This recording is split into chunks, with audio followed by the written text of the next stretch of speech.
The Fargo 5, I'm Conrad Fargo, north of Normal Metro, the city of frost and fire. What does all that mean? I don't know. You're going to find out one person at a time. We have with us Melissa Paycheck from the FM Wellness Collective. Hello, Melissa. Hello. Happy to be here.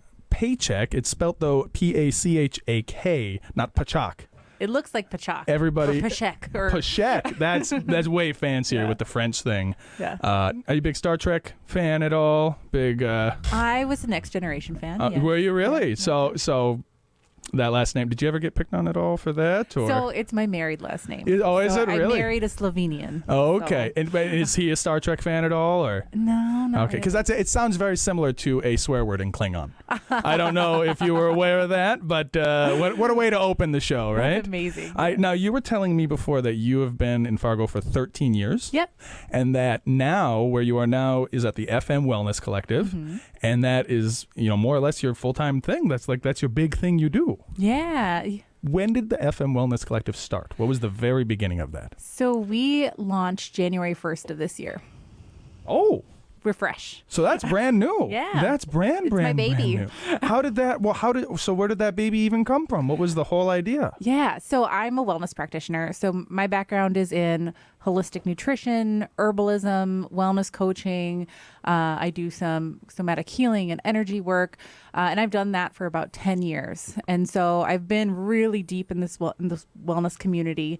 And one of my core values are really community, connection, support. And being a solo wellness entrepreneur is kind of isolating. I just would find myself in my office just making Canva handouts and seeing one-on-one clients and just kind of doing my thing, but not really feeling like I was a part of a community. So I was kind of waiting for this community to show up, this community of support and connection and connectivity. Yeah. And it wasn't. So yeah. So build. You don't see it, so build it yourself. Yeah. So I built it. Yep. That's very cool. So I'm actually. Have you ever heard of Small Business Connect in town here? That's me. Really more Josh and Ian who started that, and that was kind of the whole idea. There was no connection for just small businesses. There's like the chamber where everybody's kind of bigger and more established and corporate, and so we had our networking based on that. It sounds like yours is for just wellness practitioners. Yeah. So this is. Creating that community specifically for wellness practitioners. So it's so supportive and so loving. I mean, we're all coming from that place of like, we're doing these healing modalities. And so it's a really, really wonderful space. And so is this like a networking group or it sounds a little bit more than that? Yeah. So we have kind of two aspects to what FM Wellness Collective is. So the first pillar is supporting that wellness practitioner community. And so we do bi-monthly networking meetings. We do personal professional development workshops. We do have our private Facebook group. But then the other side of it is really enhancing wellness accessibility, the culture of well-being in the community. So not only dealing with your members inward, but also going outward and helping other people in the community. Now, you said you're going to have to forgive me. I have a very bad short-term memory. So you're a wellness practitioner. Yep. How did that start? So where was the beginning of that? How long have you been a wellness practitioner? Where was the first germination? Like the first, were you, I'm not sure how old you are. You look pretty young. You said you have a kid, but like, were you in high school thinking, I'm going to be a wellness practitioner? I'm 38. Okay. All right. So same age as me. Yeah. So were you in college thinking, I'm going to be a wellness practitioner? When did this whole thing begin? So it's so interesting that you ask about the first germination. And really, my mom was into wellness, and she had this book called Nature Has a Remedy, and it was all about natural healing. And I remember being 12 or I was in middle school, 12 or 13 years old, and like copying out of this book. And so having a notebook where I would take notes out of it. And I just thought it was so fascinating how people could heal through, natural wellness. Yeah. And so you've been interested in natural healing and maybe alternative modalities. I think the term that you call the mainstream is probably allopathic, right? So you're not a fan of the allopathic remedies. You're more for the naturopathic, right? Is that the language that you use? I feel that allopathic and holistic and integrative wellness go really well together. Oh, together. Okay. Yeah. Okay. And so I feel like if you're treating acute things, allopathic is really important. Oh, okay. But I feel like there's a lot left on the table as far as addressing chronic disease and just kind of that everyday wellness, like how do you feel when you wake up in the morning? There's not a pill for that. And so you've always been interested in it. You loved your mother's book, the one, about how nature has a remedy, I think is what you said. When did you say, this is what I'm going to do? Yeah. Was that when you were 12, 13 reading the book? Were you already in the starting, or when were you like, this is the plan? So it was I'll lead you through the progression. Yeah. So I've always loved food as well. So I loved cooking. I loved eating. I loved talking about food. Yeah.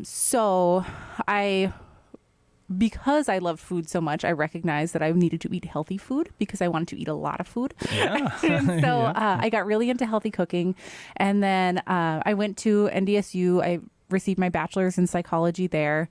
And then after that, I actually had a catering business where I would basically make healthy food for people. And then I really wanted to marry like my love for wellness with psychology. And so I went on to get my wellness coach certification through Mayo Clinic. And then I did a second degree in holistic nutrition.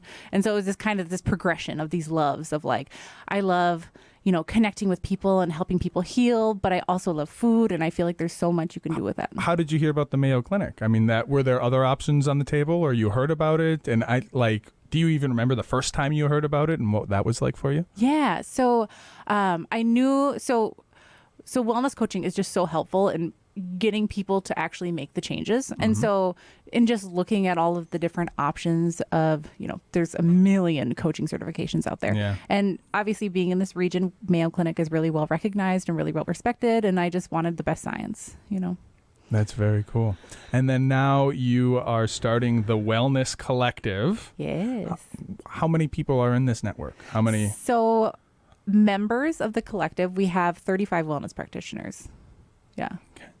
And you're one of them. Are you looking to expand? Are you looking, what is the idea? Is there going to be a limit on it, or what's the long-term So the goal? Idea for growth, I mean, really, we're here to support whoever is in that community. So I would love for, if you're in wellness, just to, come aboard. Like we're here to support you. We're here to enhance your visibility, which I think is a really important piece of the healing process in the community as well. So, I constantly run into people who, chronic busyness or just kind of low grade feeling, not great. And they recognize that there's something wrong, but they don't know where to go. They don't know what to do. They don't know what the first steps are. And so in enhancing the visibility of all of these amazing practitioners in town that we have in our community, it really gives this kind of like beacon of wellness. Like, if you're wanting to start a journey, we want to be the place where you can say, oh, I can go onto your website. I can log on to your practitioner dashboard. I can see all of these bios. I can filter it by nutrition or energy work or. And so, I mean, wellness is very broad, right? So, I mean, we're talking obviously, regular old doctors, like allopathic doctors, but then we've got like chiropractors is probably a big part of that.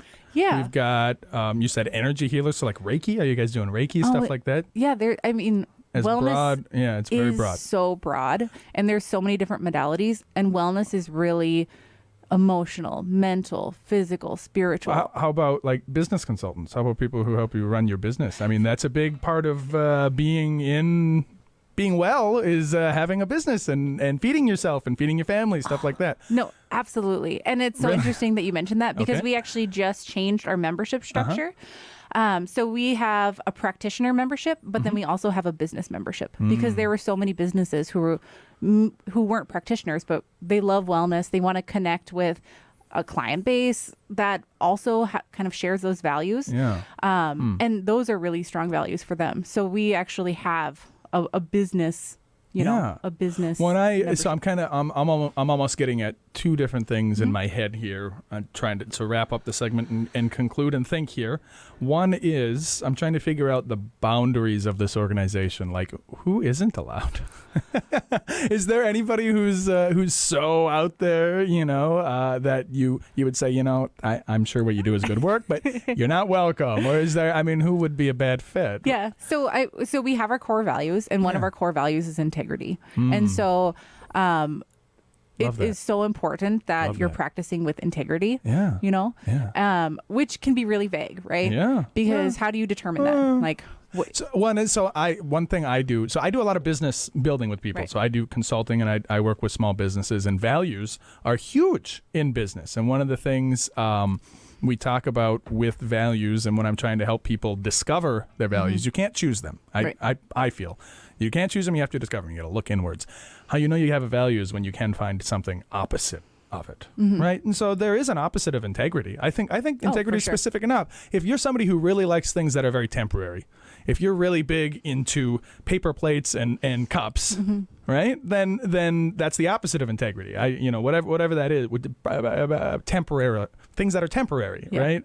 Whereas things that are permanent have integrity because they're going to last for a long time. So I think integrity is great, and looking for that in people is great.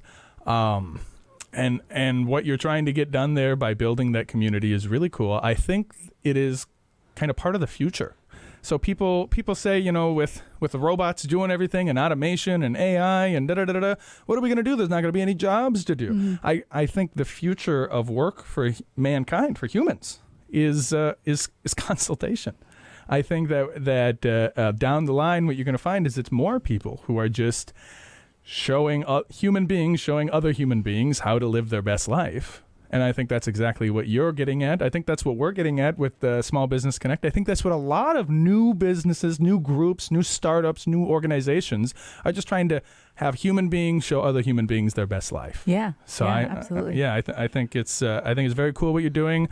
Definitely want to hear more about it. You guys have the Wellness Fest coming up. So that'll be our next segment. Wellfest. Yeah, Wellfest, not WeFest. Wellfest. So make sure to get the 2 L's in there.